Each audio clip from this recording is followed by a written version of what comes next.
الله أكبر الله أكبر لا إله إلا الله والله أكبر الله أكبر ولله الحمد الله أكبر الله أكبر لا إله إلا الله والله أكبر الله أكبر ولله الحمد الله أكبر كبيرا والحمد لله كثيرا وسبحان الله بكرة وأصيلا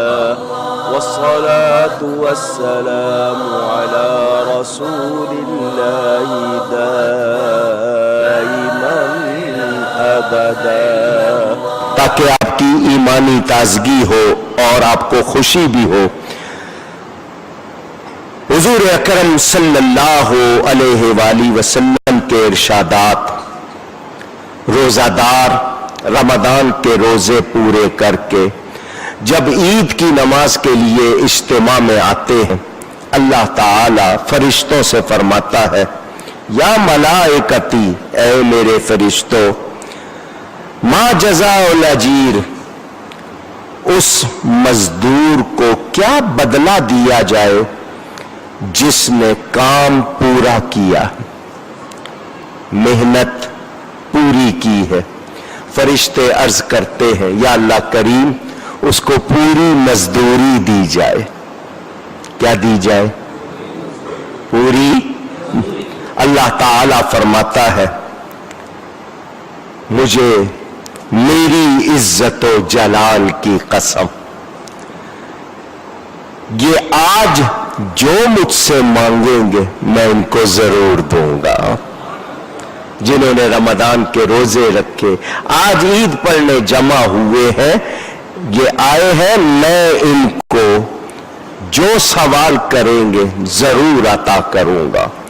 فَيَقُولُ يَا عِبَادِي لِي صُمْتُمْ وَلِي صَلَّيْتُمْ انصرفوا مغفوراً، اعلان ہوتا ہے، اے میرے بندو، تم نے میرے لیے روزے رکھے، میرے لیے نماز پڑھی، اب تم پھیل جاؤ، جب تم عیدگاہوں سے جاؤ گے تو اس حال میں کہ تم بخشے ہوئے ہوگے۔ تم اپنے رب سے جو بھی مانگو گے جائز حاجت وہ ضرور پوری کرے گا، جو سوال کرو گے وہ سنا جائے گا، تمہارے گناہ بخش دیے جائیں گے اور تمہیں بخشا ہوا بھیجا جائے گا۔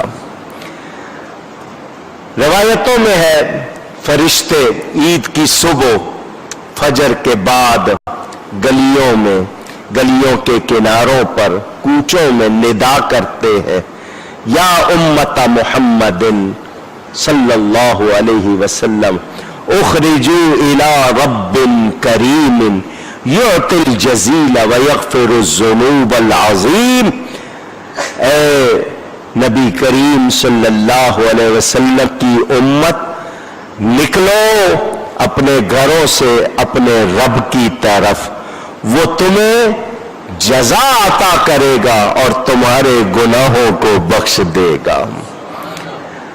اب ایک سوال پھر میں آپ سے کرنا چاہتا ہوں، میرے وہ بھائی، میرے وہ دوست، میرے وہ بزرگ جو عید کی نماز بڑے شوق سے پڑھنے آئے ہیں، کیا میں ان سے پوچھوں کہ فجر پڑھی؟ فجر کی نماز تو فرض ہے، عید کی نماز تو واجب ہے، کیا فجر پڑھی؟ یا پورا مہینہ رمضان کا گزارتے ہی آپ فرض بھی بھول گئے؟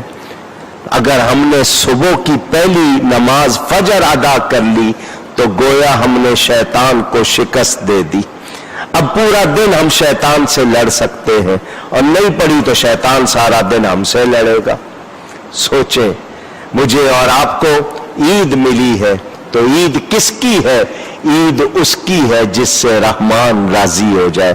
میں آپ کے سامنے رکھوں ہر قوم میں عید ہے، قرآن میں بھی عیدوں کا ذکر ہے۔ مسلمانوں کی عید کا فرق اور ذرا دوسروں کا دیکھیے۔ حضرت ابراہیم علیہ السلام کی قوم تھی، کس طرح عید مناتی تھی کہ وہ عید کے دن کھانے وانے پکا کر بستیوں سے باہر چلے جاتے تھے، ناچ گانا کرتے تھے، پیتے پلاتے تھے، جو ان کی خرمستیاں کرنی اور پھر رات کو واپس آ جانا۔ اسی دن حضرت ابراہیم علیہ السلام نے بت خانے میں جا کے بتوں کو توڑا تھا۔ حضرت موسیٰ علیہ السلام کی عید قال موعدکم یوم الزینہ قرآن میں ہے، اسی دن حضرت موسیٰ علیہ السلام کا جادوگروں سے مقابلہ، اسی طرح جمع ہوتے تھے لوگ، غل غپاڑا، ہلا گلا، پینا پلانا، ناچنا گانا، یہ ان کا ہوتا تھا۔ ہندوؤں میں دیکھ لیں، ان کی ہولی دیکھ لیں، دیوالی دیکھ لیں، وہ کیا کرتے ہیں، رنگ پھینکتے ہیں، ایک دوسرے کے کپڑے خراب کرتے ہیں، ناراض کرتے ہیں، جو بھی ان کا حال ہوتا ہے وہ آپ دیکھتے ہیں۔